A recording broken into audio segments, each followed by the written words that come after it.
folks, welcome back to the Contrarians. Today we're going to have another debate on our hands. It's going to be a tough one for me because I'm standing next to an expert on the subject. We're going to talk about Black Sabbath. And I'm standing here with an author who's written 4 books about Black Sabbath, at least. Yeah, so I've basically, we started off with this one, Doom Let Loose. This was a fully illustrated thing. It's been out of print for a long time. And then we've got the Black Sabbath FAQ. This one is actually still in print. This is 140,000 words of crazy Sabbath trivia.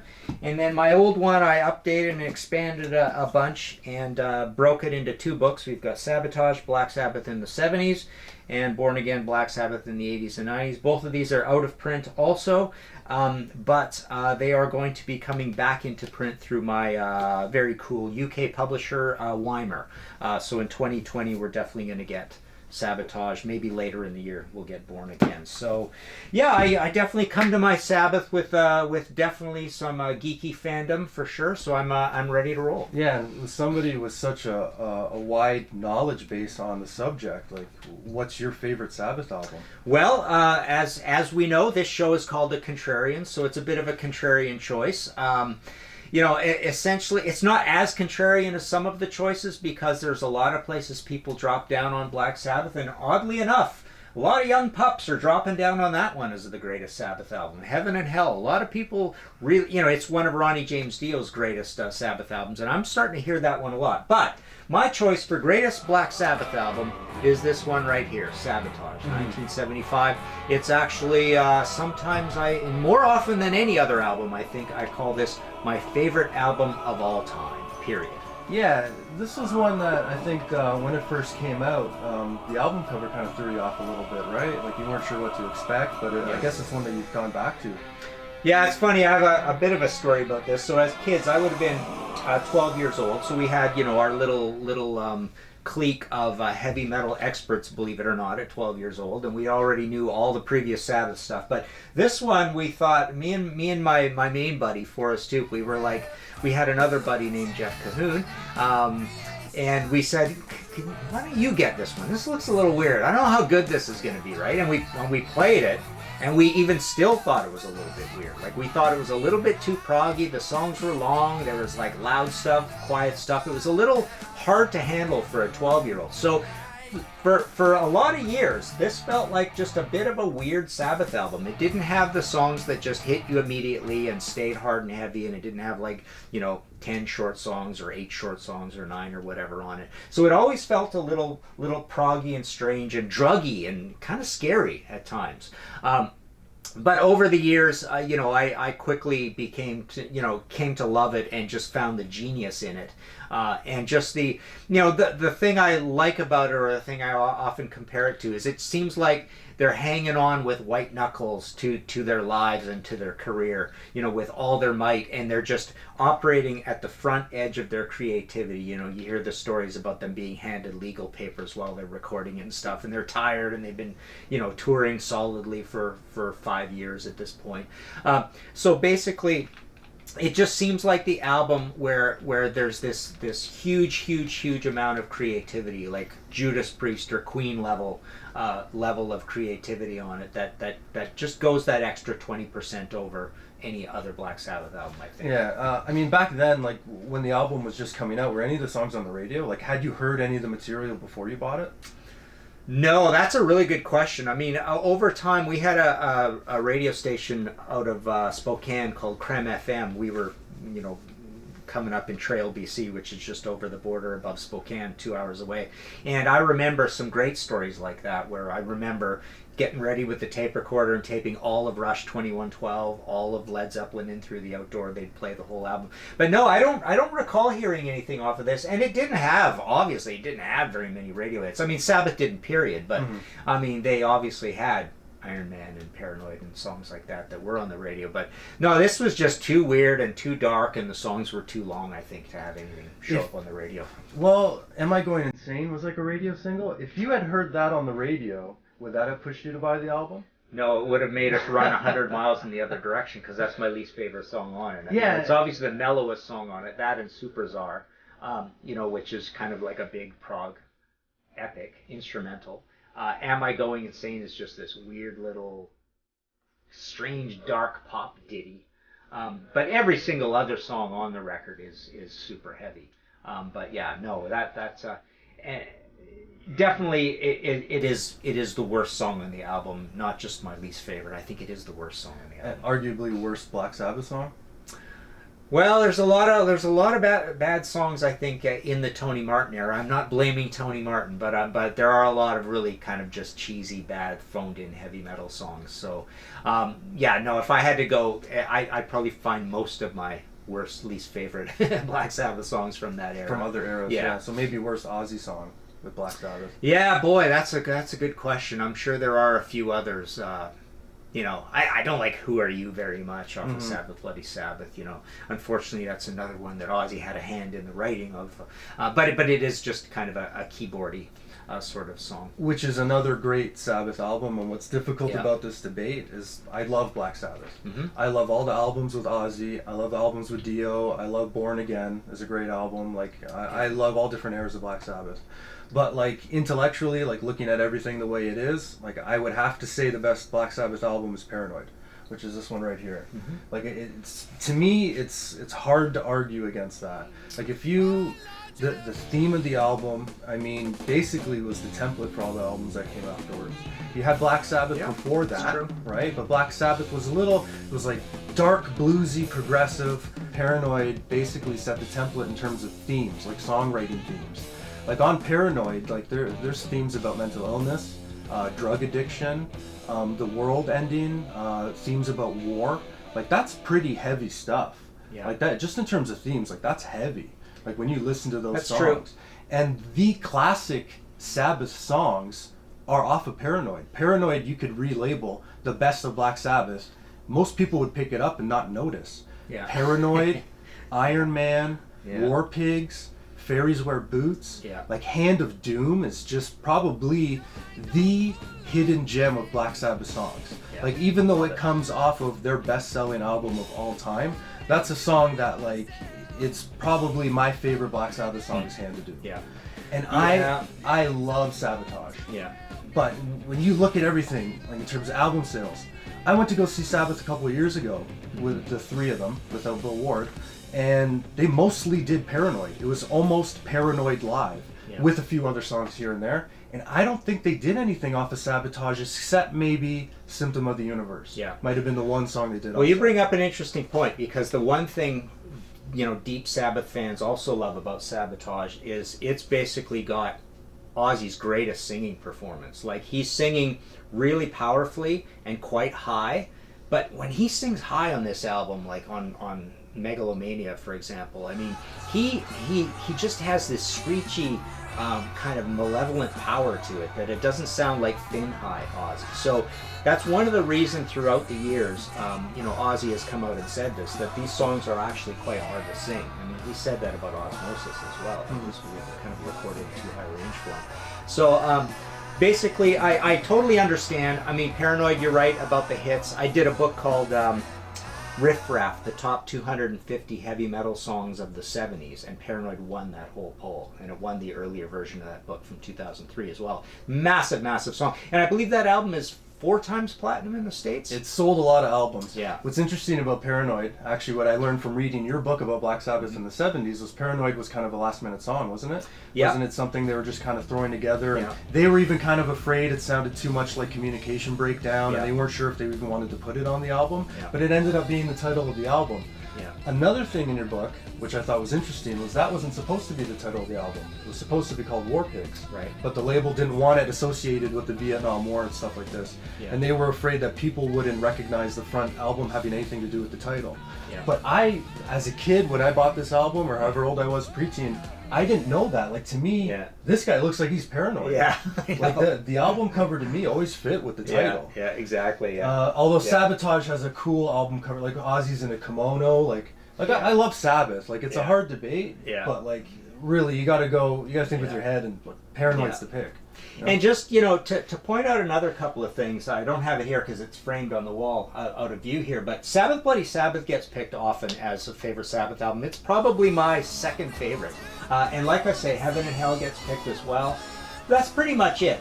Master of Reality, love Master of Reality as Interestingly well. enough, Yeah. I was going to say a lot of people will pick different Sabbath Yeah, albums. that's- They'll pick Master of Reality Yeah, or Sabbath. it's pretty but close to me, and a lot of people will even love the debut so much because it is so important, being the first heavy metal album proper. It really is. I mean, it's the number one choice of first heavy metal album of all time, February 1970. This is also later in 1970, and you made a really cool point that I've never really thought about, that this record is the one that really sets the template moving forward. Yeah. It sounds probably the most like Volume 4 out of all of them. Less so, Sabbath, Bloody Sabbath, and Sabotage kind of represent, what some people almost consider the proggiest Sabbath got. And then they tightened up the songwriting a little bit on Technical Ecstasy, and Never Say Die is kind of a weird one. The Tired album, the trashy recording. I love it as well. I've got a buddy that really thinks that's his favorite Sabbath album. Yeah, and what I mean about the setting the template, which is, if you really look at it, the first album has a lot of themes that continue over. But when you look at Paranoid, that's when they get in the groove of like, okay, there's a song about drugs. You look at Volume 4, they have Snowblind, right? Yeah. There's a song about mental illness, Paranoid. Then you look at like Sabotage's Megalomania and stuff. So those they kind of had that, almost like they were picking and choosing, okay, we need a song about war, we need a song about this, we need a song about this. Yeah. And Paranoid was kind of the one that did it, and did it the best, right? Like, it sold the most amount of albums. The band likes it the best. One thing I'm remiss, we should say, to argue specifically why I think this is my favorite. So, Hole in the Sky, super heavy, groovy song, like just the Bill Ward just driving that thing. Symptom of the Universe is like considered, some people consider it a proto-thrash song, one of the earliest thrash songs, but also other people consider that the greatest Tony Iommi riff of all time. Megalomania, 11 minutes long, goes through all these different passages. It's a little bit like your Maiden Rhyme of the Ancient Mariner before Maiden, right? And it just does all these different cool, spooky things. Throw of It All, cool, heavy song with a little bit of a melodic, some other pieces to it. So these little proggy things. We talked about Super Czar, which is that big classical, strange instrumental. Am I Going Insane? It's not great. And then we close with the Writ. Super heavy, slow song, just really malevolent. So as I go through the songs, really, I could pick 4 or 5 of those as close to my favorite Sabbath songs of all time. So there's the specifics of why I would pick Sabotage. I agree with you. I think a lot of what Sabbath did was influential on several of their early albums, but I think probably more people picked up Paranoid and probably wanted to play music and influence them more than maybe hearing Symptom of the Universe on Sabotage. In terms of heaviness, like Paranoid gets like musically heavy as well, like not even just with the themes. Yeah. Right? Like Iron Man, I know it's super commercial. Everybody's heard it 1,000 times, which might be the problem too. Because sometimes I've heard you make the argument. I've been guilty of that. Yeah. I've heard you make the argument in the past, like I've listened to Paranoid so many times, I'm sick of it. Yeah. Well, it doesn't seem like Sabotage has that same distinction to you. Like you obviously haven't picked up Sabotage enough to get sick of it. You could probably get sick of any album if you listen to it too much, and it sounds like you listen to Paranoid more than Sabotage, maybe.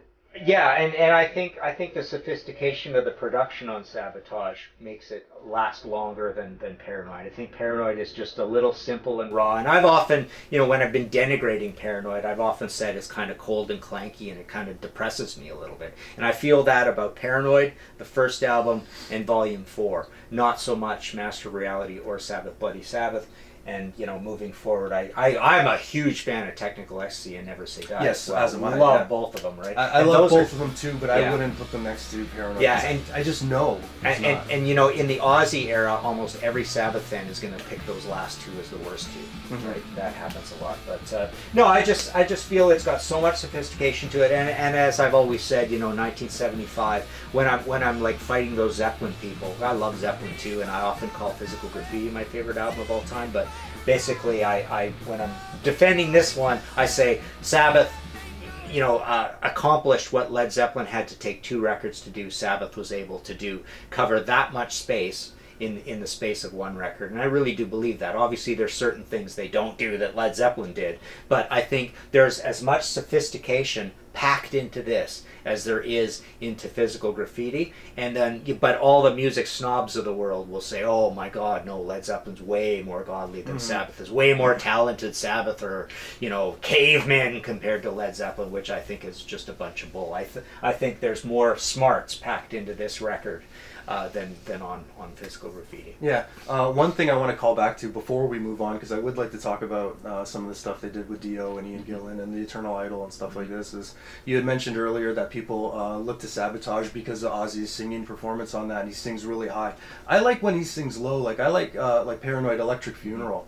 Like he kind of comes in with this crunchy kind of low thing, and I kind of like that sound of Ozzy's voice. Yeah. Moving out of the 70s, if you open it up to like the other eras of Sabbath, do any of those ever pop into contention for best Sabbath it's album? interesting. You know, the same corollary of young pups saying Heaven and Hell is the greatest Sabbath album of all time. If you get even younger, I think you'll get people picking Eternal Idol. I mean, well, actually they'll pick Eternal Idol, but there's this strange love in the world for Headless Cross too, which I don't get at all. I think it's really kind of an embarrassing record. I like the song. Yeah, Headless Cross. I just find the production bad. I don't think it's Cozy Powell's greatest performance. I have this weird feeling or opinion about the Tony Martin era. I just feel almost randomly all their best songs just randomly fell on Eternal Idol, and they aren't on the other albums. So, but a lot of people love Headless Cross. I think Eternal Idol's amazing. You know, people love Born Again. I love Born Again. That's a very contentious one. People either love it or hate it because of that muddy production and the fit of Ian Gillan to it. Seventh Star, I'm quite a fan of Seventh Star. I don't like 13. I don't like the last album they made, and my least favorite of the Tony Martin era are the last two, Forbidden and Cross Purposes. Dehumanizer is getting re-released shortly, and that's one that has a lot of Sabbath fans debating how great it is. I personally, I'm not a huge Dehumanizer fan, but a lot of people like that one as well. Interestingly, out of the Dio albums, I like Dehumanizer. It's the heaviest, like Computer Gods. The song TV Crimes. Like there's some great tunes on that out of the three, but I think I might suffer a little bit from that old. I listened to Heaven and Hell and Mob Rules so much that Dehumanizer's a little more fresh to me. But what's also interesting is I have a friend, Kane is his name, and he loves Sabbath. He hates Dio, but he likes Born Again. Yeah. So I don't know if it's because Dio replaced Ozzy that he kind of resents Dio a little bit. I like the Dio albums, but he likes Born Again, and I like Born Again too a lot actually. And there was a time I might have said that would have been one of their top albums, but really like Sabbath to me is Ozzy. So I kind of look at those other albums and other singers as almost like a different band. Yeah. Like there's Black Sabbath in the 70s, like your book, and then Black Sabbath in the 80s and on. Yeah. But I mean, like when I look at those first 8 albums, and again 13, to your point, I'm not a big favorite. That's not a big favorite of mine either. I like the one song off of it, but that one was kind of a chore to listen to when that came out. Where I was like, I don't know, and they didn't have Bill Ward in it. But yeah, and then there's the Heaven and Hell band. We always keep forgetting about them. I mean, that's basically the post-Dehumanizer thing again, and that's good stuff too. I mean, everything. That's another one where everything seemed right, but you don't remember the songs and you don't go back and play it too often. It's very strange. I mean, it's got a really big uniformity across all those songs. Yeah. And that kind of, to me, furthers that division between Sabbath with Ozzy and other people, because they might as well have just changed the name and called it Heaven and Hell or something like this. And that kind of adds to that for me. Yeah. But I mean, you know, like I love Technical Ecstasy and Never Say Die. Like Johnny Blade, like I love those tunes. Yeah. So I mean, I guess to recap, I mean, this was not the most contrarian choice out of all our episodes. We've had other episodes that were much more notorious in terms of our choices, because I have heard a lot of people agree with me on Sabotage, but Paranoid is the far and away the biggest seller, and it is the one that basically comes to mind immediately for everybody, and you can't argue, like you say. I mean, probably the 4 biggest Black Sabbath songs of all time are all off of that record. Right. I think we've pretty much said all there is to say. I think so. I could talk about Sabbath all day, but I guess we'll agree to disagree again, and we'll live on to fight another day. Thanks a lot. Remember to like and subscribe.